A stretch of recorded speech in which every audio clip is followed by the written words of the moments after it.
ವಕ್ರತುಂಡ ಮಹಾಕಾಯ ಸೂರ್ಯಕೋಟಿ ಸಮಪ್ರಭ ನಿರ್ವಿಘ್ನಂ ಕುರು ಮೇ ದೇವ ಸರ್ವಕಾರ್ಯೇಷು ಸರ್ವತಾ ಗಜಾನನಂ ಭೂತಗಣಾದಿಸೇವಿತಂ ಕಪಿಸ್ತಜಂಬೂಫಲಸಾರ ಭಕ್ಷಿತಂ ಉಮಾಸುತಂ ಶೋಕವಿನಾಶಕಾರಣಂ ನಮಾಮಿ ವಿಘ್ನೇಶ್ವರ ಪಾದಪಂಕಜಂ.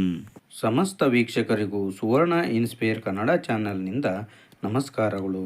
ವೀಕ್ಷಕರೇ, ನೀವು ಇದೇ ಮೊದಲ ಬಾರಿಗೆ ನಮ್ಮ ಚಾನಲನ್ನು ನೋಡ್ತಾ ಇದ್ದರೆ ಸಬ್ಸ್ಕ್ರೈಬ್ ಮಾಡಿ, ಗಂಟೆ ಬಟನ್ ಒತ್ತಿ ಆಲ್ ಅಂತ ಸೆಲೆಕ್ಟ್ ಮಾಡಿ.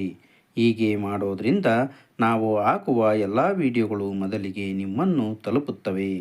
ಬನ್ನಿ ವೀಕ್ಷಕರೇ, ಇಂದಿನ ವಿಡಿಯೋ ಶುರು ಮಾಡೋಣ.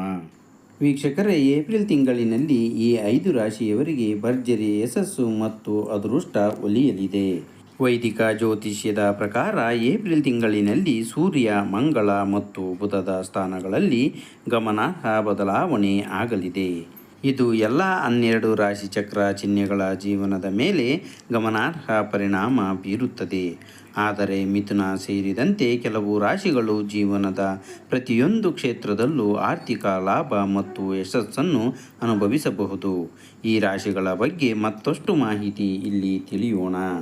ವೀಕ್ಷಕರೇ, 2026ರ 4ನೇ ತಿಂಗಳಾದ ಏಪ್ರಿಲ್ ಮಾಸವು ಜ್ಯೋತಿಷ್ಯದ ಪ್ರಕಾರ ಬಹಳ ವಿಶೇಷ ಮಹತ್ವವನ್ನು ಹೊಂದಿದೆ. ಈ ತಿಂಗಳ ಗ್ರಹ ಜೋಡಣೆಗಳಿಗೆ ಸಂಬಂಧಿಸಿದಂತೆ ಏಪ್ರಿಲ್ 2ರಂದು ಮಂಗಳ ಮೀನ ರಾಶಿಯನ್ನು ಪ್ರವೇಶಿಸುತ್ತದೆ. ಈ ಚಲನೆಯು ಸೂರ್ಯ, ಮಂಗಳ ಮತ್ತು ಶನಿಯನ್ನು ಒಳಗೊಂಡ ಸಂಯೋಗವನ್ನು ಸೃಷ್ಟಿಸುತ್ತದೆ.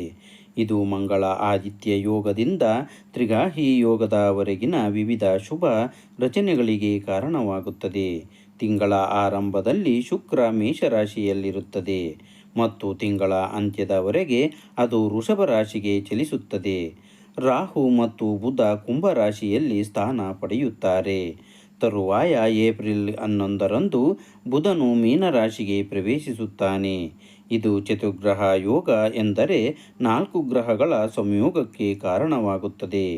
ಇದಲ್ಲದೆ ಏಪ್ರಿಲ್ 14ರಂದು ಸೂರ್ಯನು ಮೇಷರಾಶಿಯನ್ನು ಪ್ರವೇಶಿಸುತ್ತಾನೆ ಮತ್ತು ಶುಕ್ರನೊಂದಿಗೆ ಸಂಯೋಗ ಮಾಡುವ ಮೂಲಕ ಶುಕ್ರ ಆದಿತ್ಯ ಯೋಗವನ್ನು ಸೃಷ್ಟಿಸುತ್ತಾನೆ.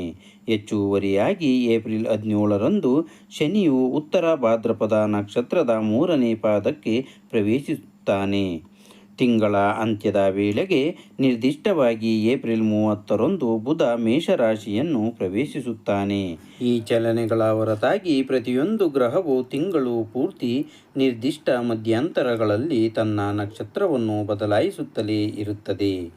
ಈ ನಿರ್ದಿಷ್ಟ ಗ್ರಹಗಳ ಜೋಡಣೆಗಳಿಂದಾಗಿ ಎಲ್ಲ 12 ರಾಶಿಚಕ್ರ ಚಿಹ್ನೆಗಳ ಜೀವನವು ಕೆಲವು ರೀತಿಯ ಪ್ರಭಾವವನ್ನು ಅನುಭವಿಸಬಹುದು. ಆದರೆ ಈ 5 ನಿರ್ದಿಷ್ಟ ರಾಶಿಗಳಿಗೆ ಸೇರಿದ ಜನರು ಅದೃಷ್ಟದ ಅನುಗ್ರಹವನ್ನು ಪಡೆಯುತ್ತಾರೆ. ಜೊತೆಗೆ ಸಂಪತ್ತು ಮತ್ತು ಭೌತಿಕ ಸಮೃದ್ಧಿಯ ಹೆಚ್ಚಳವೂ ಕೂಡ ಸಾಧ್ಯ. ಹೀಗಾಗಿ ಏಪ್ರಿಲ್ ತಿಂಗಳು ಯಾವ ರಾಶಿಯವರಿಗೆ ಅದೃಷ್ಟಶಾಲಿಯಾಗಲಿದೆ ಎನ್ನುವುದನ್ನು ತಿಳಿಯಲು ಈ ವಿಡಿಯೋವನ್ನು ತಪ್ಪದೇ ಕೊನೆಯವರೆಗೂ ವೀಕ್ಷಿಸಿ. ಮೊದಲನೇ ರಾಶಿ ಮಕರ ರಾಶಿ.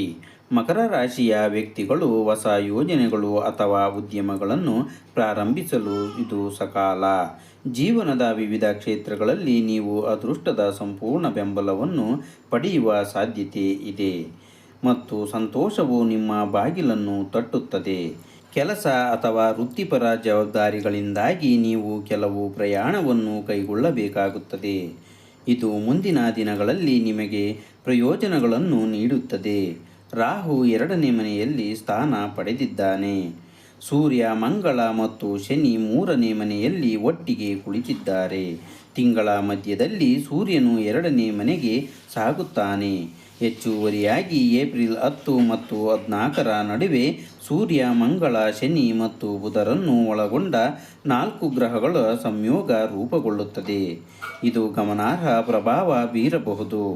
ಇದರ ನಂತರ 3 ಗ್ರಹಗಳ ಸಂಯೋಗ ನಡೆಯುತ್ತದೆ. ಶುಕ್ರನು 4ನೇ ಮತ್ತು 5ನೇ ಮನೆಯಲ್ಲಿ ನೆಲೆಸುತ್ತಾನೆ. ಇದಲ್ಲದೆ ಗುರು 6ನೇ ಮನೆಯಲ್ಲಿ ಮತ್ತು ಕೇತು 8ನೇ ಮನೆಯಲ್ಲಿ ಸಾಗುತ್ತಾನೆ. ಈ ಗ್ರಹಗಳ ಜೋಡಣೆಯ ಆಧಾರದ ಮೇಲೆ ಏಪ್ರಿಲ್ ತಿಂಗಳು ಮಕರ ರಾಶಿ ಚಕ್ರದ ಜನರಿಗೆ ಆರಂಭದಿಂದಲೇ ಸಂತೋಷವನ್ನು ತರುತ್ತದೆ. ಹಾಗೆ ಮಕರ ರಾಶಿಯವರಿಗೆ ವೃತ್ತಿ ಜೀವನದ ಕ್ಷೇತ್ರದಲ್ಲಿ ಅತ್ಯುತ್ತಮ ಫಲಿತಾಂಶಗಳನ್ನು ನಿರೀಕ್ಷಿಸಬಹುದು. ಪ್ರತಿಯೊಂದು ಪ್ರಯತ್ನದಲ್ಲಿ ಯಶಸ್ಸಿನ ಜೊತೆ ನಿಮ್ಮ ಕೆಲಸವು ಮೆಚ್ಚುಗೆಯನ್ನು ಪಡೆಯುತ್ತದೆ. ನೀವು ಮಾಡುವ ಕಠಿಣ ಪರಿಶ್ರಮದ ಸಂಪೂರ್ಣ ಶಕ್ತಿಯ ಮೂಲಕ ಯಶಸ್ಸನ್ನು ಇನ್ನೂ ಸಾಧಿಸಬಹುದು. ಆರ್ಥಿಕ ಲಾಭದ ಸೂಚನೆಗಳು ಸಹ ಹೊರಹೊಮ್ಮುತ್ತವೆ. ಹೆಚ್ಚುವರಿಯಾಗಿ ನೀವು ಹೊಸ ವಾಹನವನ್ನು ಖರೀದಿಸಬಹುದು. ನಿಮ್ಮ ತಂದೆ ತಾಯಿಯಿಂದ ನೀವು ಸಂಪೂರ್ಣ ಬೆಂಬಲವನ್ನು ಪಡೆಯುವ ಸಾಧ್ಯತೆ ಇದೆ. ಇದು ನಿಮ್ಮ ಗುರಿಗಳನ್ನು ಸಾಧಿಸಲು ನಿಮಗೆ ಅನುವು ಮಾಡಿಕೊಡುತ್ತದೆ. ಎರಡನೇ ರಾಶಿ ಮಿಥುನ ರಾಶಿ. ಗುರುವು ಮಿಥುನ ರಾಶಿ ಚಕ್ರದ ಮೊದಲ ಮನೆಯಲ್ಲಿ ಚಲಿಸುತ್ತಿದ್ದಾನೆ. ಹೆಚ್ಚುವರಿಯಾಗಿ ಸೂರ್ಯ, ಶನಿ ಮತ್ತು ಮಂಗಳ 10ನೇ ಮನೆಯಲ್ಲಿದ್ದಾರೆ. ಇದಲ್ಲದೆ ಶುಕ್ರ 11ನೇ ಮತ್ತು 12ನೇ ಮನೆಗಳಲ್ಲಿ ವಾಸಿಸುತ್ತಾನೆ. ರಾಹು 9ನೇ ಮನೆಯಲ್ಲಿರುತ್ತಾನೆ. ಆದರೆ ಕೇತು ಸಿಂಹರಾಶಿಯಲ್ಲಿ 3ನೇ ಮನೆಯಲ್ಲಿ ಇರುತ್ತಾನೆ. ಈ ಗ್ರಹಗಳ ಜೋಡಣೆಯಿಂದಾಗಿ ಮಿಥುನ ರಾಶಿಯಡಿಯಲ್ಲಿ ಜನಿಸಿದ ವ್ಯಕ್ತಿಗಳಿಗೆ ಅದೃಷ್ಟ ಕುಲಾಯಿಸಲಿದೆ. ನಿಮ್ಮ ವೃತ್ತಿಪರ ಜೀವನದಲ್ಲಿ ನೀವು ಹಲವಾರು ಅವಕಾಶಗಳನ್ನು ಎದುರಿಸಬಹುದು.